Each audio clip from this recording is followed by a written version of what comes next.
Allahu Akbar.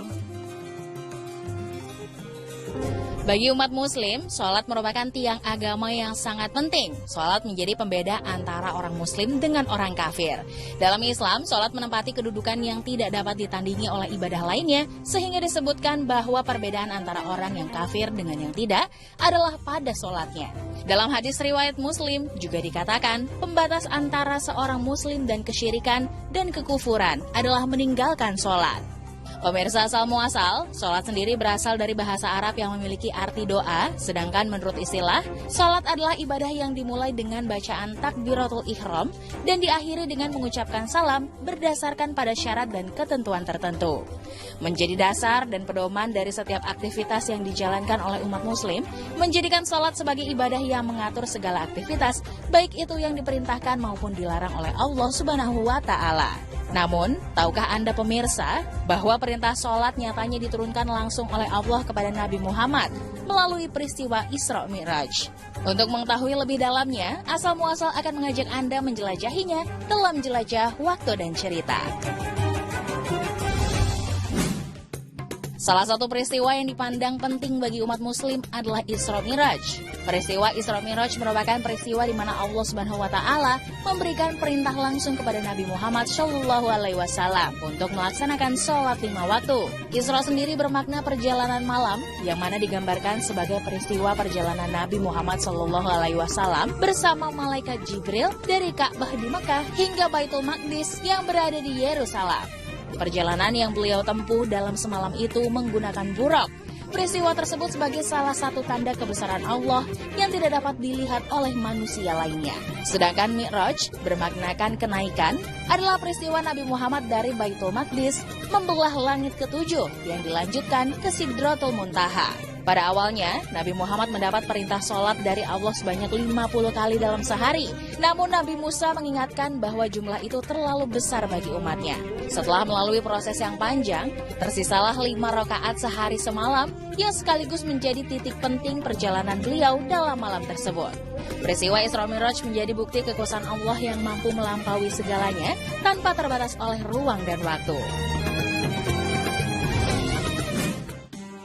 Pemirsa, sholat sendiri bukan hanya tentang rutinitas ibadah yang dikerjakan 5 waktu dalam sehari.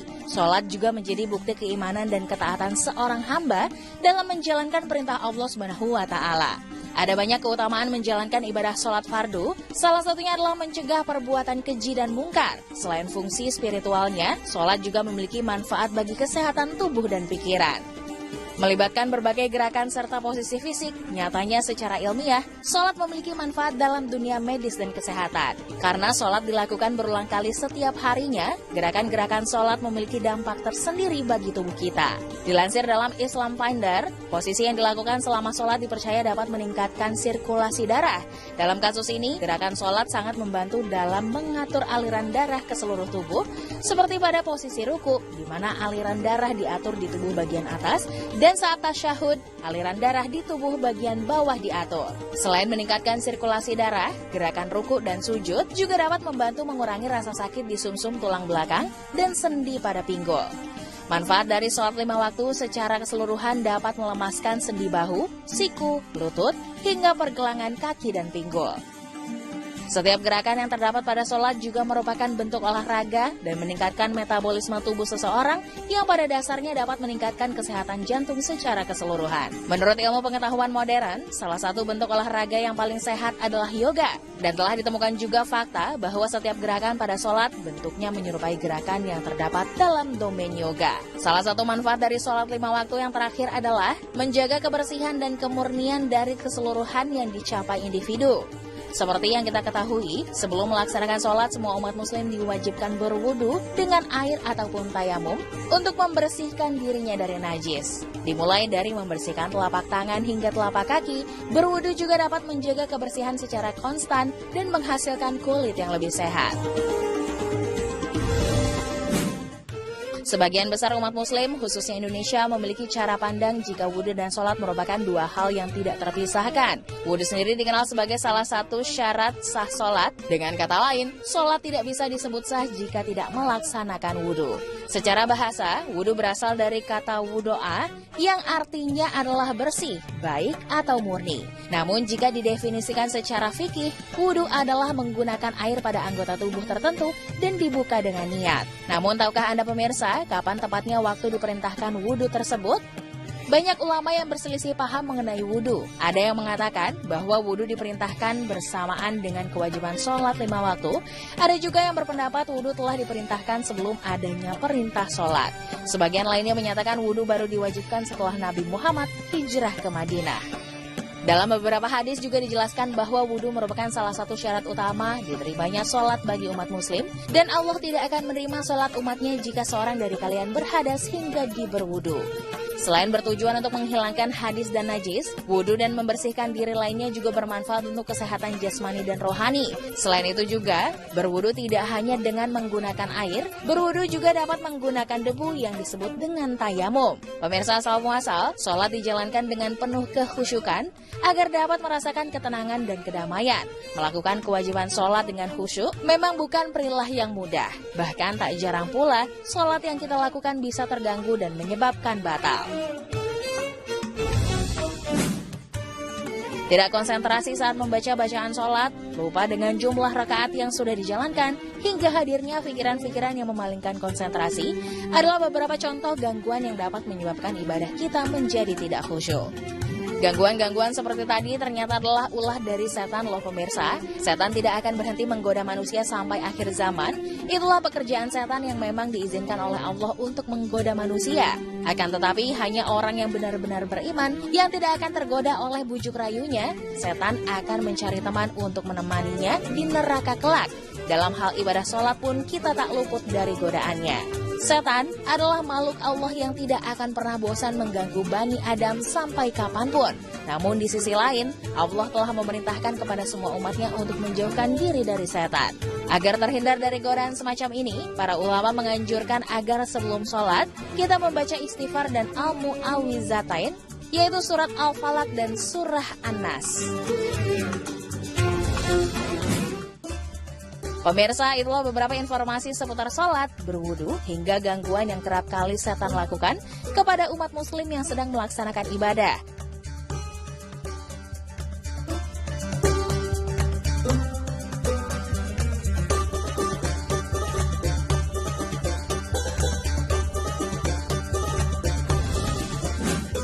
Allahu Akbar.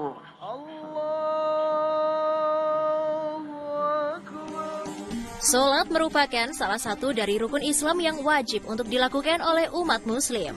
Bahkan keutamaan menunaikan ibadah sholat dikatakan sebagai pondasi agama. Dalam menjalankan sholat, tentu saja dibutuhkan syarat agar sah dan diterima oleh Sang Khalik. Salah satunya adalah penggunaan mukena pada wanita untuk menutupi aurat. Pemirsa asal muasal, mukena merupakan pakaian yang senantiasa dipakai oleh perempuan muslim Indonesia di waktu sholat. Selain sebagai salah satu syarat untuk menunaikan ibadah sholat, mukena juga menjadi salah satu jenis hantaran pernikahan yang biasanya dilakukan oleh mempelai pria kepada mempelai wanita. Di Indonesia sendiri, terdapat mukena yang dibanderol dengan harga yang cukup fantastis loh pemirsa. Seperti mukena yang dibuat oleh penyanyi asal Sukabumi, Syahrini, yang dibanderol dengan harga mencapai 5 juta rupiah. Mukena ini menjadi mahal karena terbuat dari bahan berkualitas tinggi, serta memiliki brand tag yang terbuat dari emas 24 karat. Tidak hanya sampai di situ saja pemirsa, terdapat pula bros yang bertabur kristal Swarovski. Mukena yang Syahrini buat juga diklaim handmade alias dibuat dengan tangan. Selain Syahrini, rupanya ada juga mukena yang dijual dengan harga 4,5 juta rupiah.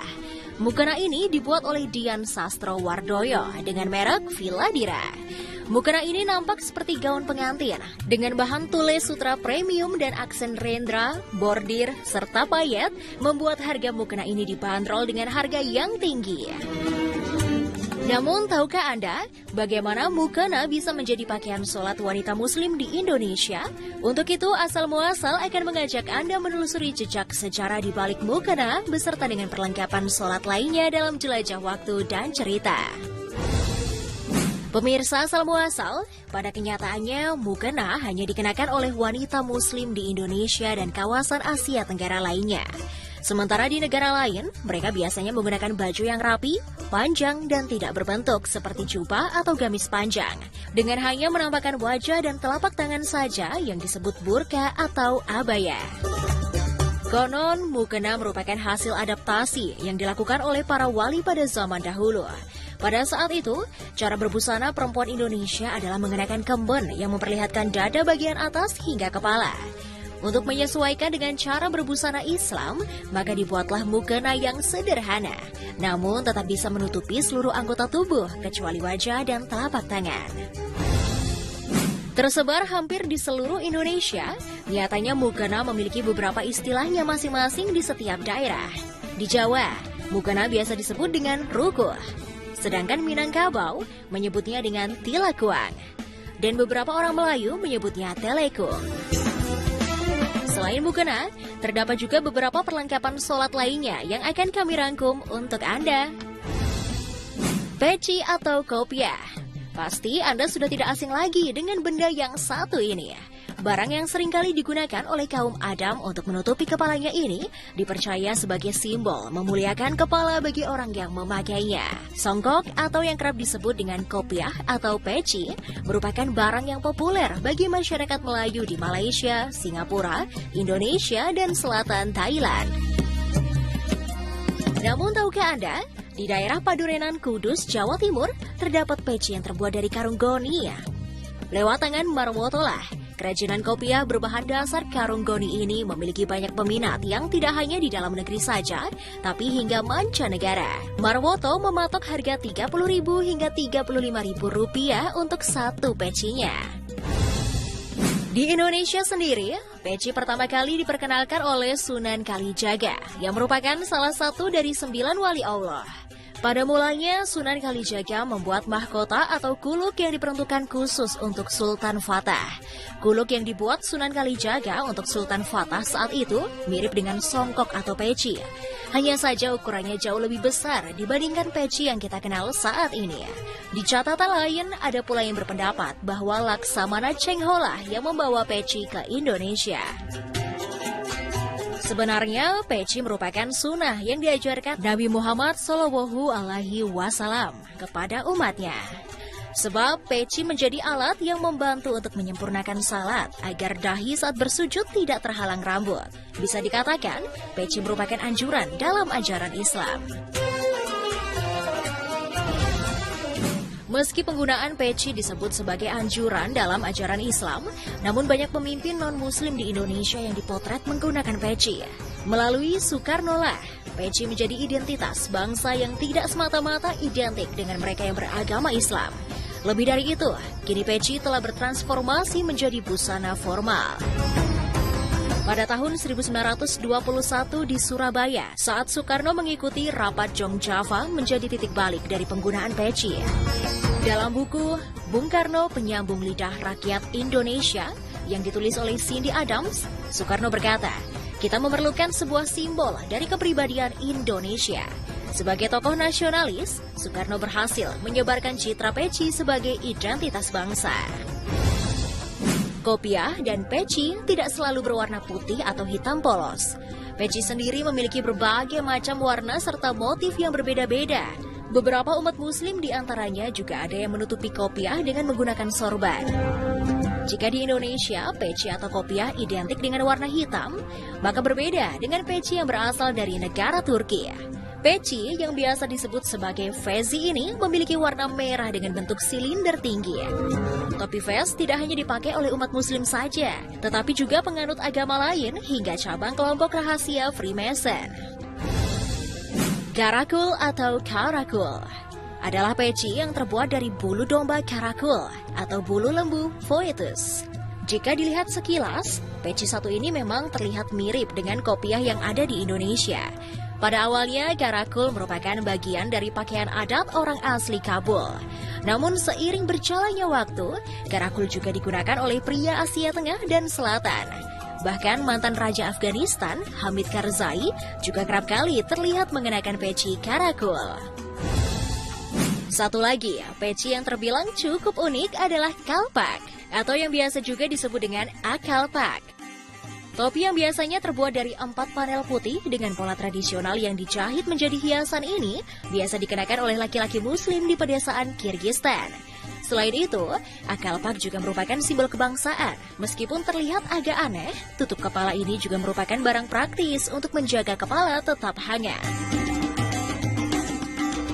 Terdapat juga sebuah tradisi yang dipatuhi saat memakai kalpak oleh orang-orang Kirgiz, seperti tidak boleh membunuh, tidak boleh diletakkan di atas tanah, dan kalpak harus diletakkan di sebelah kepala saat malam hari. Pemirsa asal muasal, hampir seluruh umat muslim di berbagai negara melakukan ibadah dengan menggunakan alas atau yang biasa kita sebut dengan sajadah. Sajadah sendiri digunakan sebagai alas agar terhindar dari najis. Pada zaman Nabi Muhammad SAW, biasanya orang-orang menggunakan pelepah pisang sebagai sajadah. Lalu seiring berjalannya waktu, sajadah terus berevolusi hingga tampilan sajadah memiliki desain yang umumnya tampak seperti sebuah pintu ke surga. Namun pemirsa, ada satu benda unik milik pahlawan nasional Tuanku Imam Bonjol, yakni sajadah yang berasal dari batu. Jika kalian berkunjung ke komplek pemakaman Tuanku Imam Bonjol, maka Anda akan menemukan sebuah batu yang digunakan sebagai sajadah untuk beliau melakukan sholat. Sajadah yang tidak kalah unik lainnya adalah sajadah sandaran. Sajadah yang cukup multifungsi ini selain bisa digunakan untuk sholat, dapat juga dipakai untuk sandaran. Dibuat dengan berbahan dasar spons dan beludru, membuat sajadah sangat nyaman digunakan dari berbagai kalangan. Jika biasanya sajadah terbuat dari bahan karpet, maka berbeda dengan sajadah satu ini. Sajadah yang terbuat dari batik tulis ini memiliki motif yang sangat beragam. Sajadah yang dikerjakan secara handmade dihargai mulai dari Rp50.000. Selain diaplikasikan pada sajadah, batik tulis juga dibuat sebagai beragam perlengkapan ibadah lainnya. Allahu Akbar. Tidak hanya unik, sajadah juga dapat merogoh kocek kantong Anda hingga miliaran rupiah loh pemirsa. Seperti sebuah sajadah yang berasal dari zaman Daulah Safawiyah Iran. Sajadah yang dijual dalam lelang di New York ini dijual seharga $33 juta Amerika atau sekitar 28,5 miliar rupiah. Semoga info kali ini bermanfaat untuk Anda ya pemirsa.